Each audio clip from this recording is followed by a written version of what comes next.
আসসালামু আলাইকুম। সম্মানিত ভাই বোনেরা, যেখান থেকে আমাকে দেখতে পাচ্ছেন, বাংলাদেশ এবং প্রবাসের যে কোনো দেশ থেকে পবিত্র কোরআনের বার্তা নিয়ে আসছি। আমাদের এক নজরে কোরআন এই গ্রন্থটির আজকে ধারাবাহিক পর্ব হচ্ছে 40 এবং সূরা ইউসুফের দ্বিতীয় পর্ব।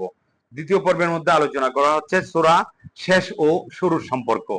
সূরার শুরুতে আল্লাহ তাআলা বলেন, অতীব অতীত নবী রাসূলদের ঘটনাগুলো আমি তোমাকে সঠিকভাবে জানাচ্ছি। আর সেই সব ঘটনার শেষে তিনি জানালেন, নবী রাসূলের ঘটনাগুলোতে বুদ্ধিমানদের জন্য পরম শিক্ষা আছে। এই আয়াতটির মাধ্যমে শুরু শেষের আলোচনায় সূরাটি পূর্ণতা পেয়েছে। অন্য সূরার সাথে সম্পর্ক। এই সূরার আগের সূরা হলো সূরা হুদ। তার শেষ দিকে বলা হয়েছে, রাসূলদের ঘটনাগুলোর দরকারি অংশ আমি তোমাকে শোনাই, এর মাধ্যমে তোমার ঈমান বাড়িয়ে দেই। আর এই সূরার শুরুতে বলা হয়েছে, অতীতের ঘটনাগুলো আমি তোমাকে সঠিকভাবে জানাচ্ছি, তুমি কিন্তু আগে এগুলো জানতে না। এখন আলোচনা করব এই সূরা ইউসুফের শানে নজুল। নবীজির মাক্কি জীবনের শেষ দিনগুলোতে নাজিল হয় এই সূরা। ততদিনে মক্কার মুশরিকরা ওদের ষড়যন্ত্র অনেকটাই পাকাপাকি করে ফেলেছে যে নবীজিকে ওরা হত্যা করবে, অথবা দেশ ছাড়া করবে, আর না হয় জেলে বন্দি করে রাখবে। সেই সময় বন্দি করে কয়েকজন মুশরিক এলো নবীজির কাছে। নবীজিকে আটকাতে ওরা জিজ্ঞাসা করলো, তুমি যদি সত্যিকারের নবী হয়ে থাকো তা হলে বলো তো, ইয়াকুব নবীর সন্তানেরা কি করে ফিলিস্তিন ছেড়ে মিশরে গেল, ঘটনা কি? ওরা ভেবেছিল নবীজি ওদের এই প্রশ্নের উত্তর দিতে হিমশিম খাবেন, কিন্তু আল্লাহ তার রাসূলকে সত্য প্রমাণ করলেন, নাজিল করলেন গোটা এক সূরা।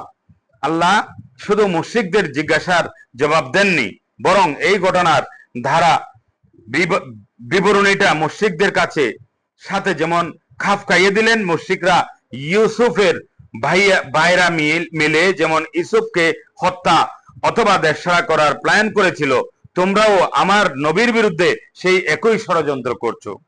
এভাবে একদিকে যেমন ওদের জিজ্ঞাসার জবাব দিলেন, অপরদিকে ওদের ষড়যন্ত্রের ব্যাপারে ইঙ্গিত দিয়ে ওদেরকে বড়সড় একটা ধাক্কাও দিলেন।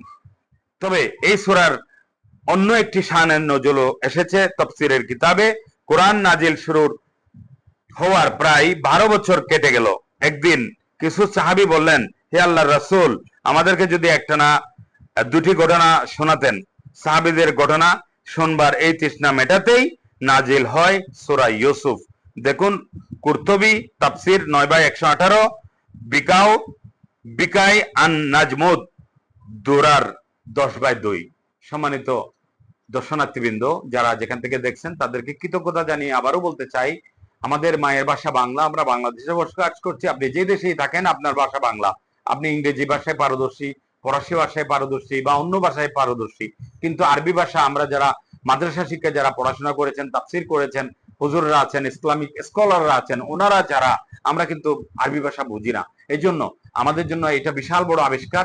এটাকে আমরা যত্ন করব, মন থেকে যত্ন করব এবং শেয়ার করব। ধন্যবাদ সবাইকে। আসসালামু আলাইকুম ওয়া রাহমাতুল্লাহি ওয়া বারাকাতুহু।